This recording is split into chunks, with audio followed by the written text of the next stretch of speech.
What's up, guys? This is Fula coming to you with another video. Shout outs to the whole LDBC.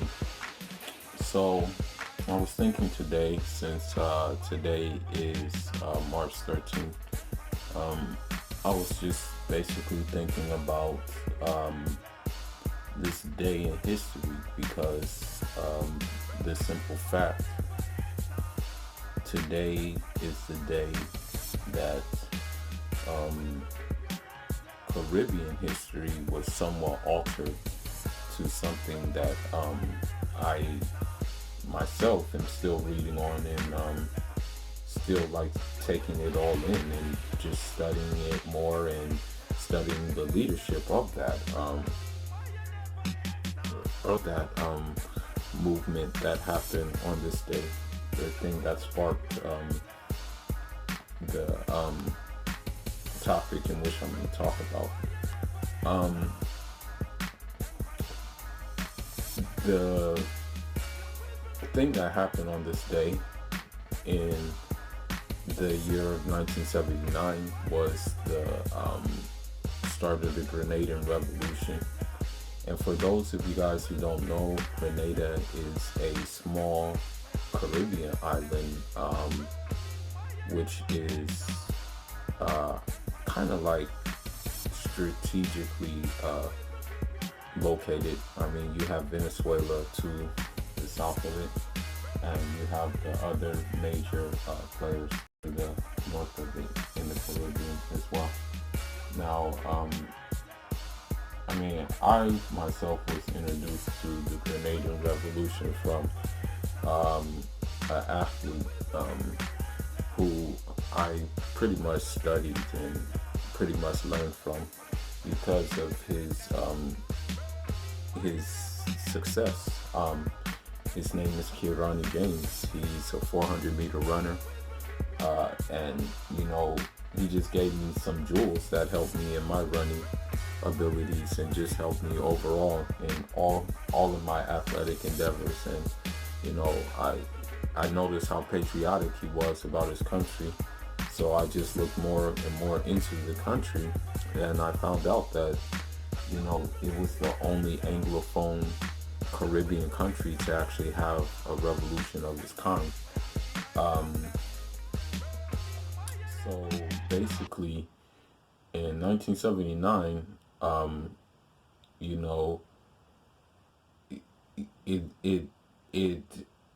Grenada decided to take a step which was unlike the other Anglophone Caribbean countries. It decided to break away from Westminster governance and I want to say American and British imperialism, and it decided to take a path of, I want to say, a people's democracy and socialism, basically. And it also just wanted to do away with that system for the simple fact that it didn't do anything for the people. I mean, you had illiteracy, you had women being taken advantage of to actually get a job in the workplace. Like, they had to be like exploited even to just like have a regular position in the workplace. You had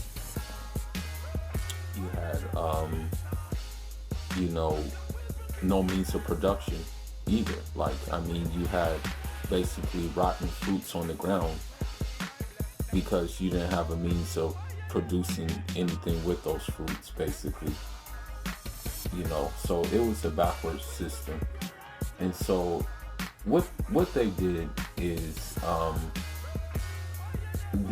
they a group by the name of the New Jewel movement, and I'll get more into them a little bit later. But what they did is they decided to take matters into their own hands, and they decided to end like this system of exploitation.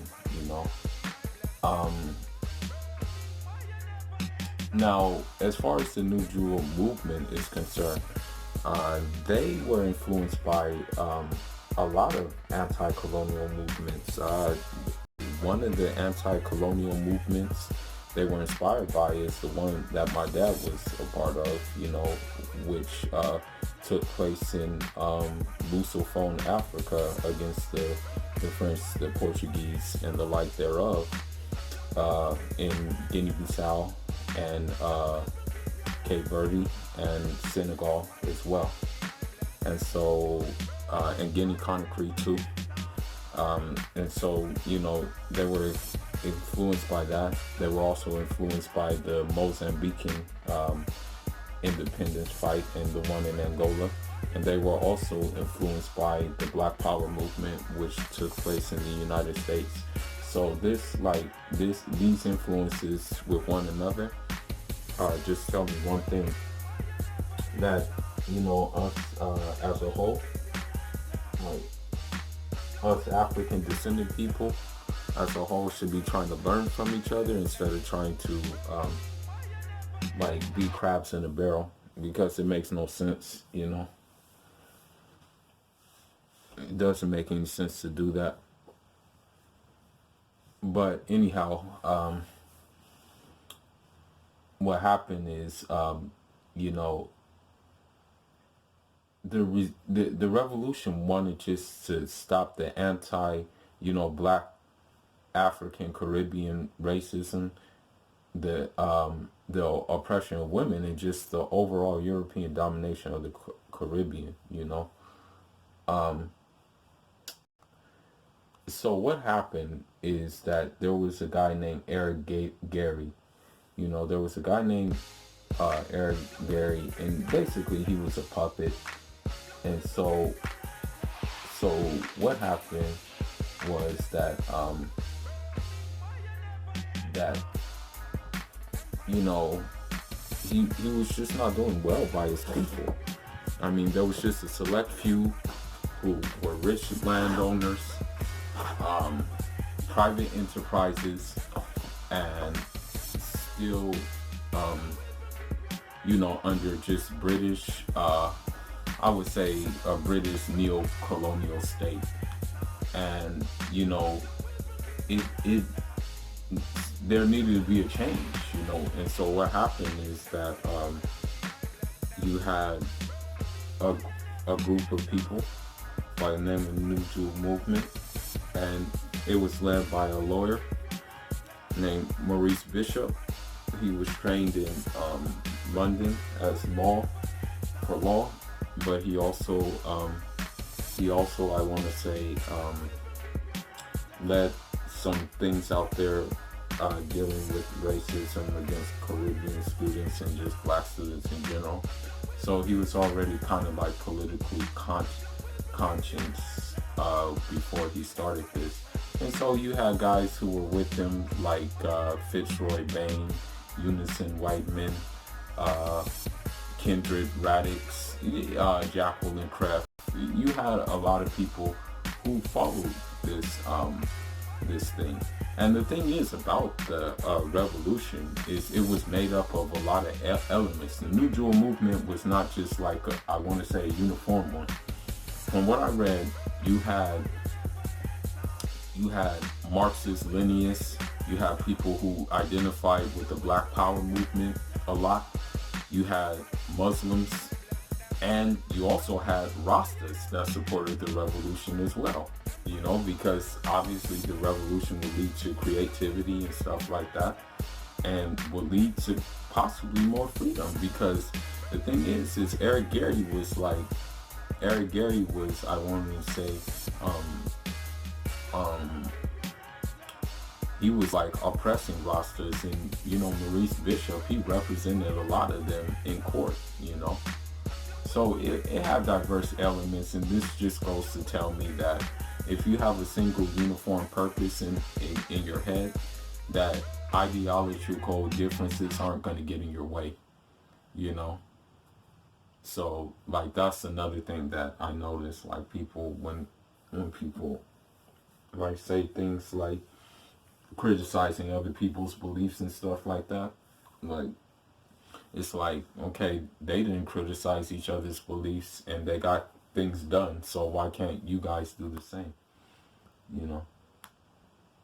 So I mean, what the revolution did basically is it didn't, like, the United States likes to paint this picture that it was a socialist, Marxist, Leninist, communist virus, and that was not the case at all. It was a people's democracy, okay? It allowed people, the local people who never had any voice, to have a voice. Like, it allowed people in the neighborhood to form committees, to voice their concerns, to just basically participate in the carving of their society. You know, it wasn't just like you vote for one guy every 4 years and then it's like, okay, that's it. Nah, that's not how it worked. Another thing that needs to be known is that it it it dealt with the needs of the people at the time, okay? And the needs of the people at the time necessarily wasn't just a economy that went that a state controlled economy. It was a mixed economy where you had things that the state would do for citizens, like offer free healthcare, offer free schooling, offer scholarships abroad. But you also have private enterprises where people would still be able to be, be able to still have their own private businesses and whatnot. It didn't interfere on those things. It just put limits on those things so it can stop the exploitation and things like that.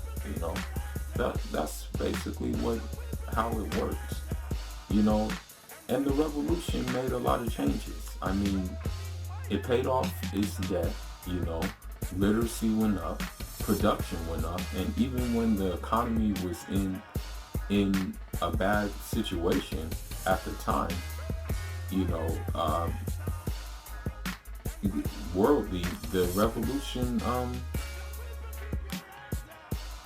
the revolution actually kept them afloat, and they were actually doing well. You know what I mean? So with that being said, it added changes. It added good changes. Of course there were it contrary to belief, it wasn't it wasn't a Marxist virus as the United States likes to put it.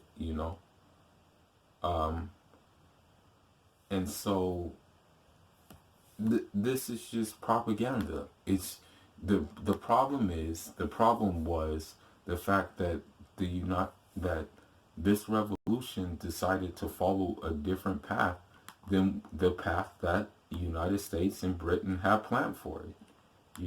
That was the only crime of the revolution. And so what happened? This is what happened. Despite the changes, despite all the progression and stuff like that, you can't please everybody. And unfortunately, there was an element inside the New Jewel movement from the start that kind of tried to sabotage the revolution. And I hate to mention this stooge's name, but Bernard Cord, of course, was jealous, you know what I mean? And he just was going ape crap because of the simple fact that, he felt that, it wasn't Marxist, Leninist, Stalinist enough. Because that's what he was trying to complain about. That the revolution wasn't Marxist, wasn't hardcore, staunch, I want to say like Vladimir Lenin enough for him. But I mean, the thing that people don't know about that is the simple fact that the Stalinist, communist is opposite of authentic Marxist Leninists. You know, it went against it was actually opposite of what people um, attribute to, I want to say, Marxist Leninist thought, okay? Because at the end of the day, um, even Karl Marx wasn't the first one who did Marxist thought. Marxist thought was brought into fruition from a guy in Tunisia named Ibn Khaldun. It was a while back, a way long time ago, but he had the same like thought as Karl Marx, man. And so, and in that thought, it encouraged still creativity, you know. But there's a difference between the Bolshevik revolution in Russia and the one that came later, the Stalin the Stalinist regime. There's complete differences, way different. You know, the first one was on the right path until I forgot who got killed in it, but the Stalin, he wasn't following no authentic Marxist Leninists.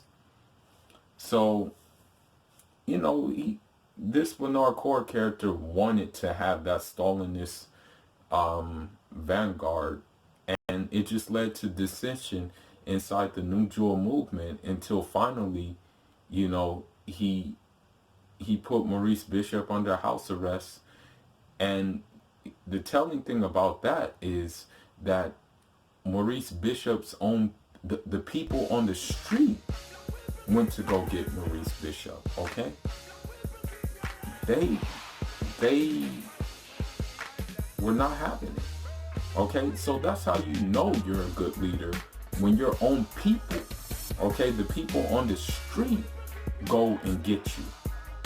Okay, but to wrap it up, what happened is a lot of New Jewel movement members, because of this, because of Bernard Core doing what he did, you know, they were gunned down.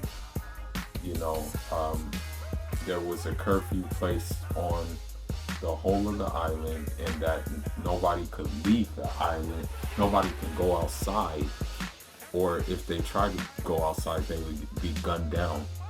And unfortunately, what happened is this led to I want to say, a U.S. invasion, and yeah, man, ended the revolution, turned things backwards, and yeah, that's how it ended, man.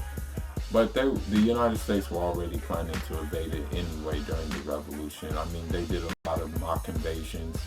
The CIA actually bombed a rally. You know, the CIA actually bombed a rally and killed innocent people.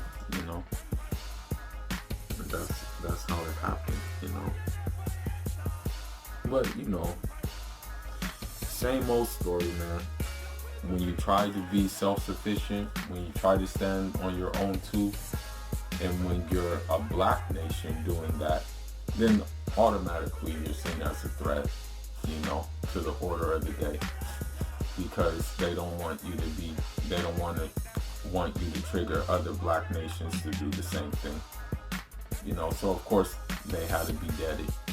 And I'll end on this note that, you know, because of the country deciding that it wanted to have relations with the enemies of the United States, such as the Democratic People's Republic of North Korea, Libya, Cuba, and the USSR, you know, of course they're gonna do that. They're gonna end it. You know, the saying is the enemy of my enemy is my friend, and that's usually pretty true, pretty accurate. And so we're seeing it right now. Like ironically, we're seeing it in Venezuela. You know, like how are you gonna hijack the power? You know, like the electricity. And it's not the Venezuelans, it's the United States who are doing that. You know, and so they tried this. They did the same tactics in Grenada as well. You know, but that's all I got for now, guys. Leave your thoughts. It was just on my mind to do that because, you know, I mess with Grenadians very heavily. They're my guys, and you know, even one I still talk to. You know, he a chill guy. He owned a shoe store. So if you want to go get some shoes, man, look him up. He's in the valley. He'll hook you up with some running shoes, man. I can give you his information if you want in the comment section. Let me know. We're signing out. Inshallah.